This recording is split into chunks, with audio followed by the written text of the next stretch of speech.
Right, so in the newest release of this year, I give the best one to Chaos Zero Nightmare because this game's gameplay is so good because it has some of the best combat turn-based game has to offer. It follows the structure of Slay the Spire, which everyone praises it, and it is a roguelite to its core. You can only get this kind of gameplay in a paid game, so yes, the combat is brilliant. Party synergy, character specialization, and mixing cards with your partners creates this layered dynamics where every card you play fucking matters. You start each turn drawing 5 cards from your deck and get 3 AP to work with, constantly weighing whether to attack, buff, or heal. The deck mixes all 3 of your combatants' cards together, so you are building combos on the fly with genuine Slay the Spire inspired combat. Also in this game, you have different modes that can build your quote-unquote deck. So the decks you build inside Chaos, and Chaos is like this rogue-like dungeon of this game. So this kind of deck can be equipped onto your characters after you finish your Chaos run. So every run has purpose beyond just, auto playing and blah blah blah, and yeah, it is not just mindlessly grinding. But that's pretty much it. The good thing is only the gameplay in this game. The progression system is basically the same as Honkai Star Rail. It kinda sucks honestly, because in Honkai Star Rail, despite there are so many things to do, they have a good quality of life to support it, like pinning a character to upgrade them so you can easily go to the dungeon for the material required for upgrading that pinned character. People are also complaining that the dungeons are a bit too long for a mobile game because it can take up to 2 hours, guys. 2 freaking hours in one dungeon to get all the upgrades from this roguelike dungeon. So there are some bad things, of course. I will not sugarcoat it because again, this is a gacha game and I don't want to waste your time. Visually, this game is amazing, mixing this 2.5D chibi size and real size characters, and as you all know, the animation in this game is phenomenal. I love the eerie dark vibe this game has, but this is where it kind of falls apart. The story is kind of dumb if you actually care about that stuff, because they fired the original writer of this game and they are trying to pull off a Honkai Star Rail, which is a more vibrant, childlike, waifu type of stuff, okay? And yes, it doesn't work, but that is if you care about the story of this game, but if you don't, I guess it's fine.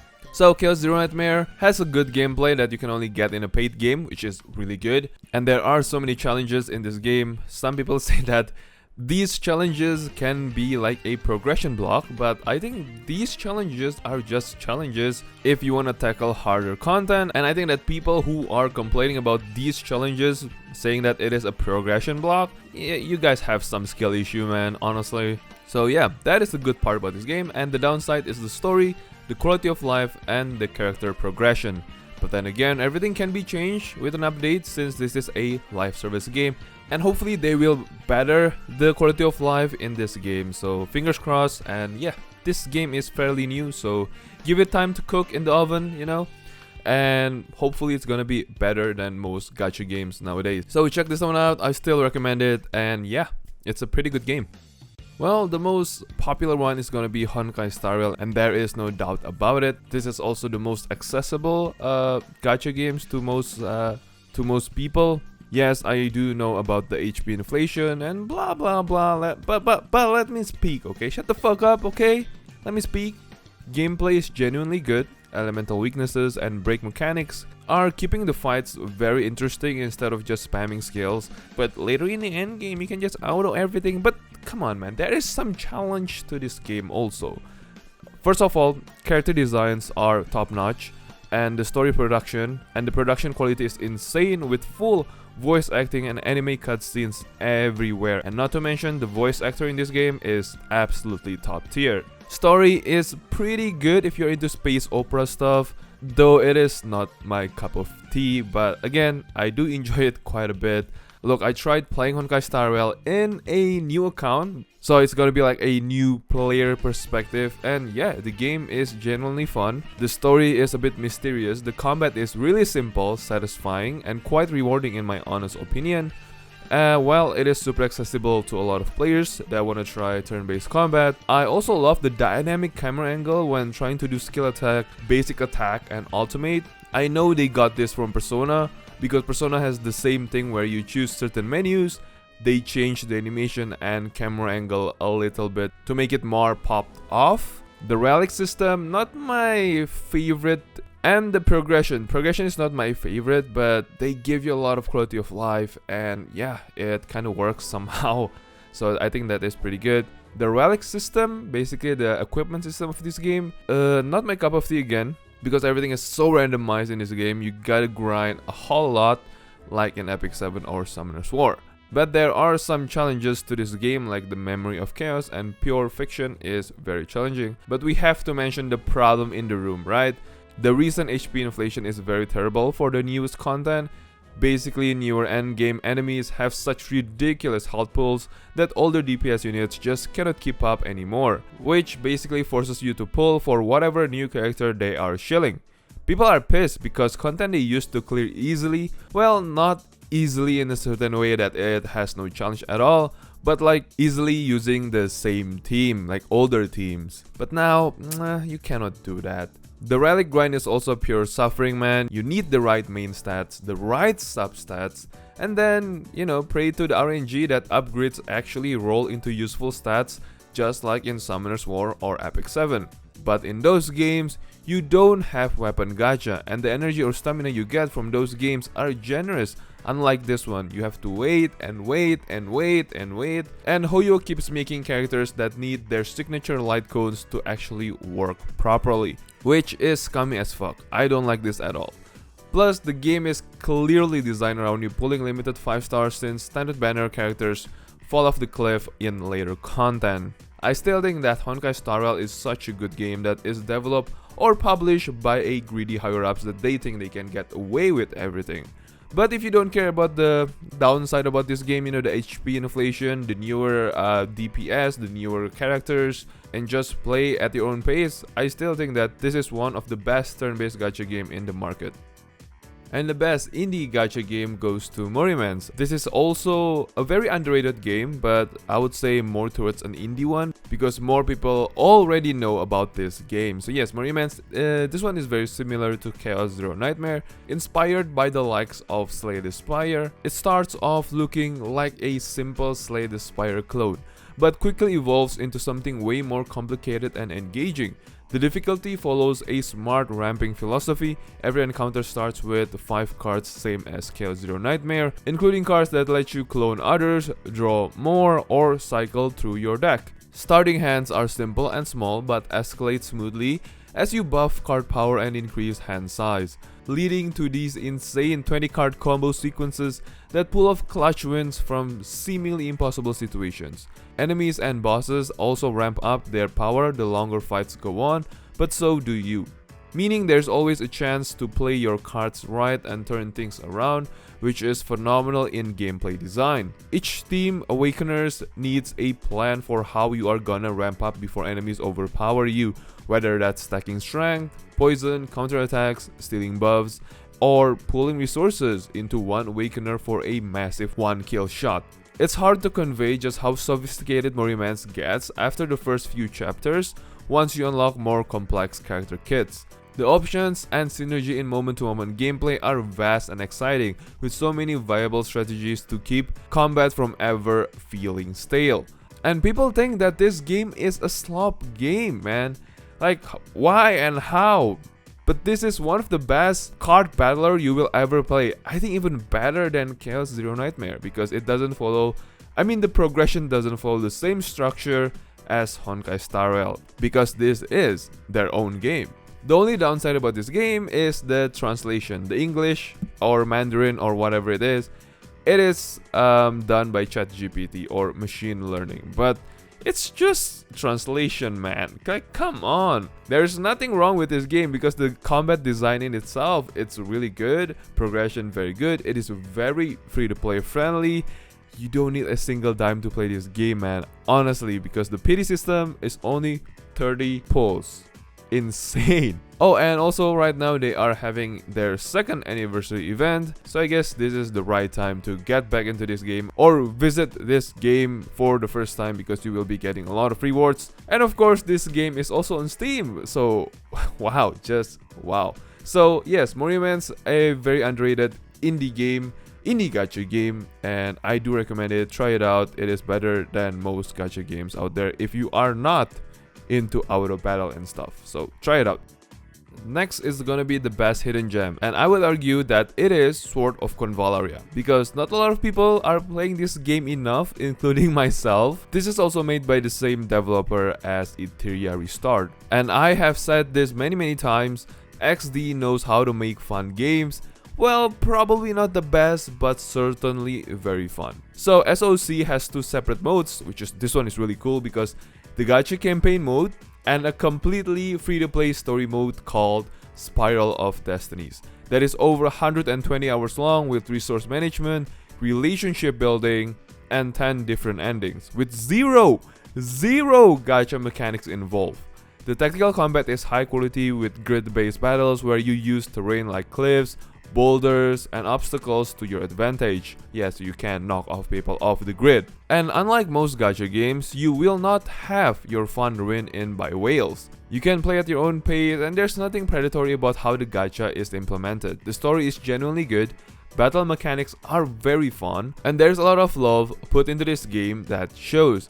But here's the complaint I have a little bit though. The pity system is 200 summons for a guaranteed character, which is ridiculously expensive, especially for free-to-play players. But despite that very expensive gacha, I still recommend it. If you like tactic games and something like Fire Emblem, this is definitely the gacha game that you are looking for, and this one is also on Steam.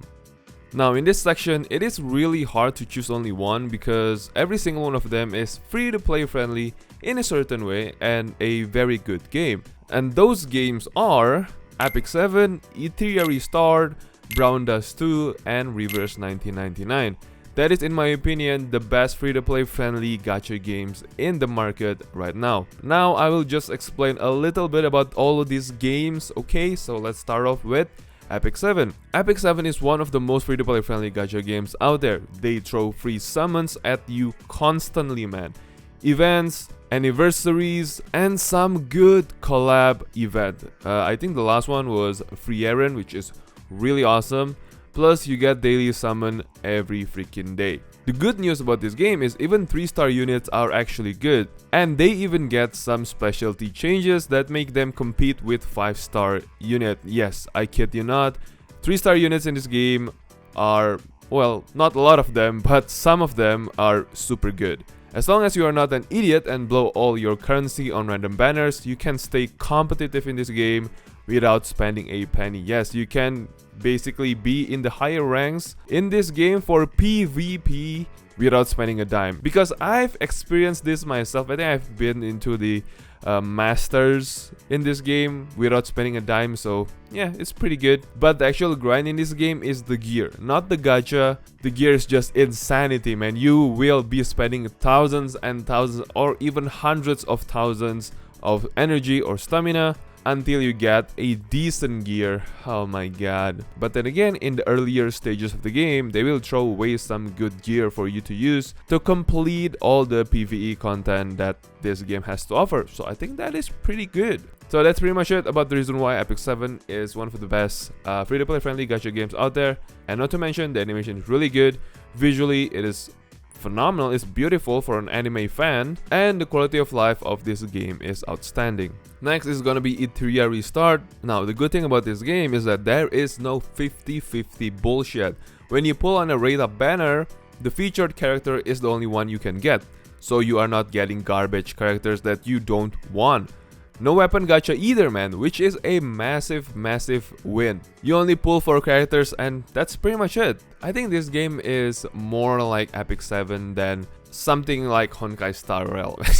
Turn-based games, man, everything is just Honkai Star Rail at this point, you know. Dupes in this game aren't game breaking. They only give you a small stat boost like 5% base stats or even 12% crit damage, but you can absolutely compete without chasing them. You can clear all endgame PvE content using SR characters and free SSR characters, so lower rarities actually work, same as in Epic 7, which is really good. The only thing that I have to complain is that I wish that the dev of this game give more love to this game, because the update hasn't been the greatest, very minimal here and there, not so good quality of life update, and just a new banner most of the time. So if you want to play this game, I think just play this with patience because you will not be getting a major update like in most gacha games that have high player base like Honkai Star Rail, Epic 7, or even Reverse 1999. So that's pretty much about E3 Restart. I do enjoy it. It is not open world, it is dungeon based. So basically you go into a dungeon, you play in that dungeon, you know, you go here and there, you explore, you defeat some enemies, and you clear the dungeon, which is really good. I hate open world because, I don't know man, it's just tiring at this point. So I think this is a nice change of pace, and yeah, E3 Restart, a very good game. Up next is Brown Dust 2. Brown Dust 2 is actually really generous with free currency and polls. The game has contract system that lets you recruit characters outside of gacha completely, and they are not stingy with handing out draw tickets and diamonds just from playing story quests. You get one free pull each banner daily, which is really good, like in Epic 7. Also in this game, lower rarity characters aren't completely useless, so that is really cool to see. Game is generous with pulls, but if you care about PvP or want specific characters, your wallet is gonna get squeezed really hard in this game. So yeah, but then again, all the updates this game has, all the quality of life have been really good.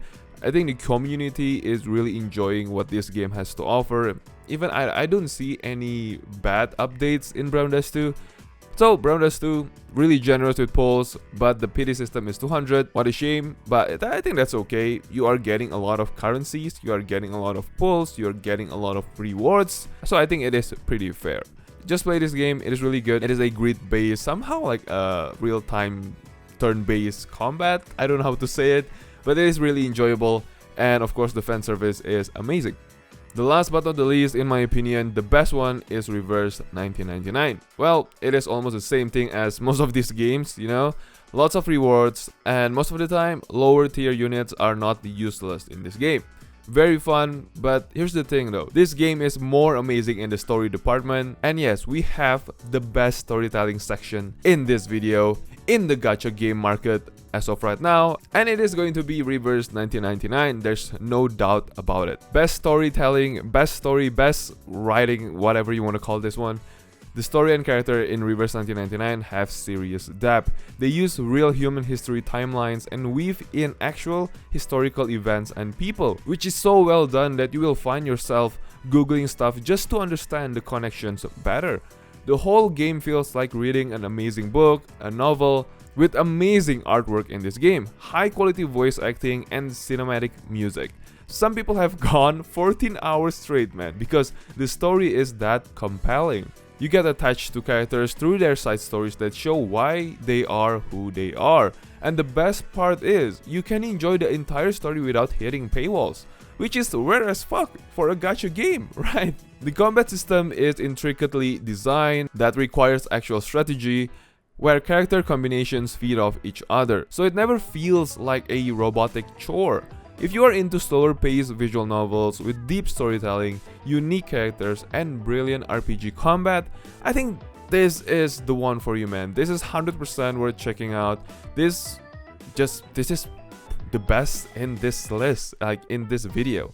I kid you not. I still love Reverse 1999, even if I don't play it often, but I do keep coming back to Reverse 1999 when they have an update and just check out some stuff here and there. Alright, that's pretty much about this list. Now, there are some honorable mentions in this list that I want to show you guys. This one is, I like them, but I just don't know where to put it, okay? First of all, it is Rise of Heroes.